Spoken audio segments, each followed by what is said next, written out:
What's up, guys? It's MB Boxing. I just finished up watching Elwin Soto versus Hekkie Budler, and this was a 12-rounder for the WBC light flyweight world title eliminator.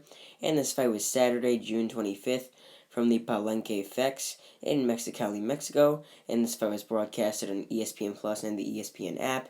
And in this fight, Hekkie Budler was able to get an upset, unanimous decision victory over Elwin Soto.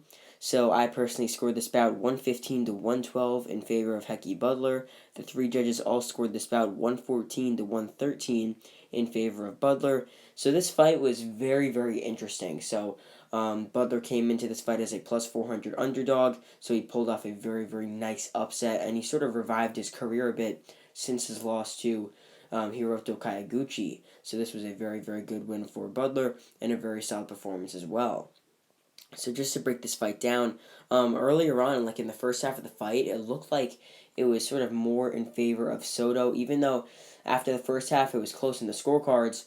I mean, Soto in the first couple of rounds looked very solid. He was coming forward, throwing big hooks on Budler, and it looked like he was going to really just do that the entire fight, and it looked like Budler wasn't going to really adapt to it. But as the rounds went on, I mean, the exact opposite happened as Butler started to outbox Soto and really just not let him have like sort of comfortability in the ring to know that he could land these shots, that he could come forward, that he could really dictate the pace of the fight. Soto was the one being the aggressor, but it just wasn't that effective, and he was missing a lot of his punches, and Butler was really the one boxing and landing the better punches on the outside. So in the first half of the fight, it looked very close because in the earlier rounds, Soto won them pretty clear, honestly. But then Butler started to win some more rounds, and it looked like it was close. But then Butler really just started to take over, and then here and there, Soto might have picked up 1 or 2 rounds, somewhere around there. Because in total, I gave him 5 rounds.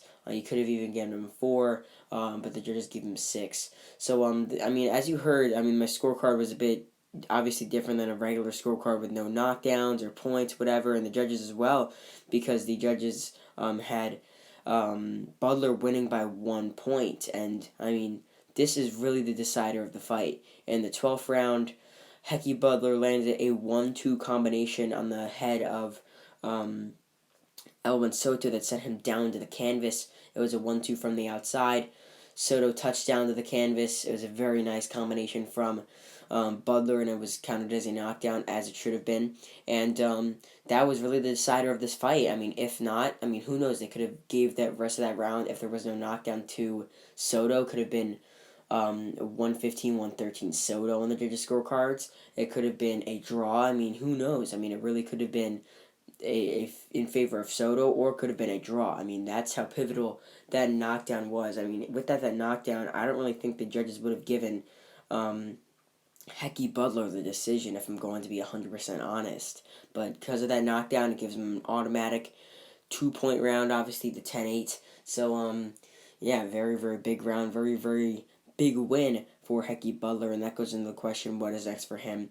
So, yeah, very big win, and this is for a eliminator, so in his next fight, he should be challenging for that WBC light flyweight world title, if not fighting for an interim title, whatever. And his next fight should be an interim title fight or a world title fight, obviously for the WBC, considering he just won a major eliminator, or he could have a final eliminator, whatever. It should be a big fight revolving around the WBC for his next one. But as for Elwin Soto, he's taking 2 tough losses to 2 boxers, so he's got to regroup the game plan. He can't keep going into these fights against these boxers and getting completely dominated.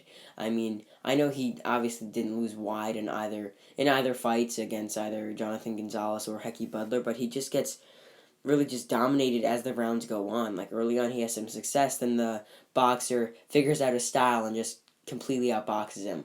So he's got to go back to the drawing board, find some new ways to sort of combat that style, and really just go back there, sort of rebuild back up, and start fighting guys back in the top 10 on the zone, top 15, somewhere around there. So overall, Hekkie Budler upsets Elwin Soto, getting a unanimous decision victory to win the WBC light flyweight world title eliminator. And yeah, that's really it.